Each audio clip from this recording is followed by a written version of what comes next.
Assalamualaikum warahmatullahi wabarakatuh. Alhamdulillahirrabbilalamin, bertemu lagi dengan Bu Fatona. Bagaimana kabarnya hari ini anak-anak? Alhamdulillah, sukses, luar biasa, Allahu Akbar, yes, yes, yes. Oke anak-anak, hari ini kita akan belajar pendidikan agama Islam.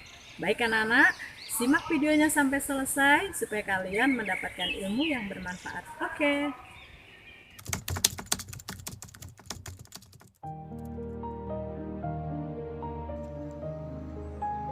Assalamualaikum warahmatullahi wabarakatuh. Halo anak-anak, bertemu lagi di kelas 2 dengan Bu Fatona pada pelajaran pendidikan agama Islam yang berjudul Nabi Muhammad SAW teladanku. Namun sebelum kita memulai pelajaran, mari kita berdoa dulu. Berdoa silahkan. Selesai. Oke anak-anak, langsung saja kalian simak baik-baik, kakinya dilipat yang rapi, konsentrasi, fokus supaya kalian bisa menerima ilmu dengan baik. Baik anak-anak, selanjutnya adalah tujuan pembelajaran ini adalah kalian akan mengerti tentang KD.15, yaitu memahami kisah teladan Nabi Muhammad SAW, dan kalian akan mengerti KD 4.15, yaitu menceritakan kisah teladan Nabi Muhammad SAW. Yang pertama kita pelajarin yaitu tentang kejujuran Nabi Muhammad SAW. Jujur berarti lurus hati, tidak berbohong atau tidak curang. Lawan kata jujur adalah bohong. Berbohong merupakan akhlak tercela, seperti menyontek. Nah ini anak-anak, ini yang tidak boleh kalian kerjakan. Nabi Muhammad SAW bersabda, dari Ibnu Mas'ud radhiyallahu anhu, ia berkata, Rasulullah SAW bersabda, hendaklah kalian selalu berlaku jujur, karena kejujuran membawa kepada kebaikan, dan kebaikan mengantarkan seseorang ke surga.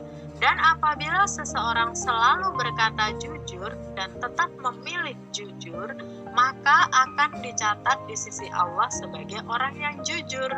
Dan jauhilah oleh kalian berbuat dusta, karena dusta membawa seseorang kepada kejahatan, dan kejahatan mengantarkan seseorang ke neraka. Dan jika seseorang senantiasa berdusta dan memilih kedustaan, maka akan dicatat di sisi Allah sebagai pendusta. Hadis riwayat Al-Bukhari, Muslim, Abu Daud, dan Hakim. Itu namanya, kalian sebaiknya memilih untuk dalam kebaikan, yaitu jujur. Nabi Muhammad SAW teladanku. Nabi Muhammad SAW mendapat gelar Al-Amin. Apa sih Al-Amin? Nah, Al-Amin artinya orang yang dipercaya. Kenapa dipercaya? Karena kejujurannya Nabi Muhammad SAW dipercaya seperti mengembalakan kambing penduduk Mekah. Pada saat itu Nabi Muhammad masih berusia 8 tahun, tapi sudah bisa mengembalakan kambing yang jumlahnya sangat banyak. Ketika dewasa, beliau dipercaya oleh Siti Khadijah untuk mengelola perdagangannya. Beliau selalu menjelaskan keadaan barang dagangannya. Jadi ketika Nabi kita berdagang, dagangannya selalu laris manis, selalu habis.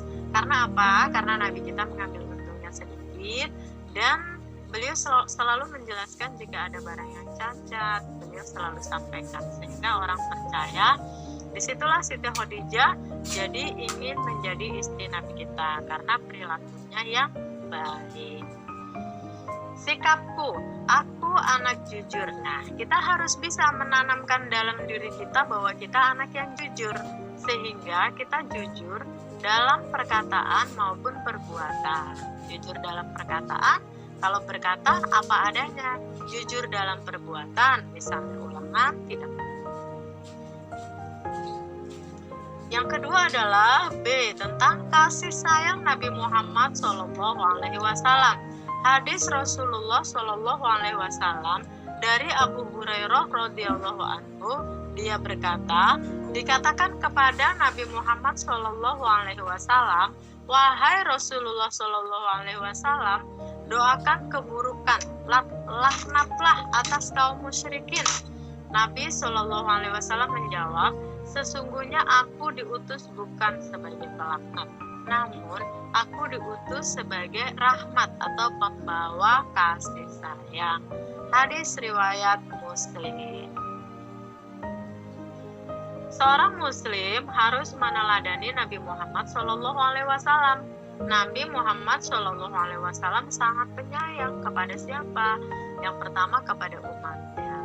Sampai nanti Rasulullah ini saking sayangnya, ketika di padang mahsyar manusia dibangkitkan, yang beliau cari pertama bukan keluarganya, bukan anaknya, tapi umat seperti itu. Orang-orang miskin yang Rasulullah sangat perhatikan, sehingga Rasulullah di masa hidupnya setiap datang ke pasar untuk menyuapin pengemis miskin yang buta, itu selalu beliau lakukan sendiri.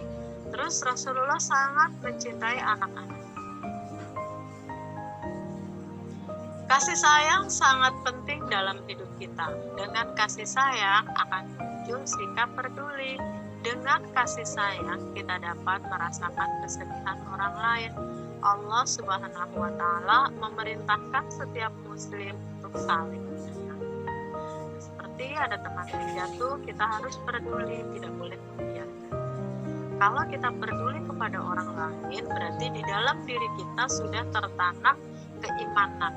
Dan di dalam keimanan itu ada rasa kasih sayang. Oke anak-anak, sampai di sini dulu pelajaran kita hari ini. Terima kasih, semoga kalian bisa mengamalkan dan menceritakan kembali kisah Nabi Muhammad SAW, meneladaninya dalam kehidupan sehari-hari. Dan jangan lupa like, comment, and subscribe. Akhirul kalam, bye-bye. Oke anak-anak, kalian sudah menyimak pelajaran yang Bu Fatonah berikan tadi. Semoga kalian bisa memahami dan mengamalkan apa yang Ibu sampaikan tadi, dan semoga ilmu kalian mendapatkan ilmu yang bermanfaat. Akhirul kalam, assalamualaikum warahmatullahi wabarakatuh.